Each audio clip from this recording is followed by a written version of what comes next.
কখনো ছাড়তেন না।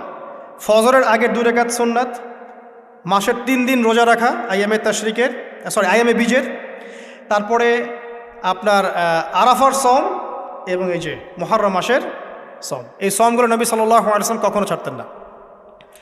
আরও এসেছে একটা বর্ণনা, আমি এটা পেয়েছি ফয়জুল কালামের মধ্যে, যে আশুরার সম রাখার পাশাপাশি ওই দিন যদি আপনি পরিবার বর্গের উপর খরচ করেন, ইনশাআল্লাহ আপনাকে সারা বছর আল্লাহর পক্ষ থেকে রিজিকের প্রশস্ততা দেওয়া হবে ইনশাআল্লাহ।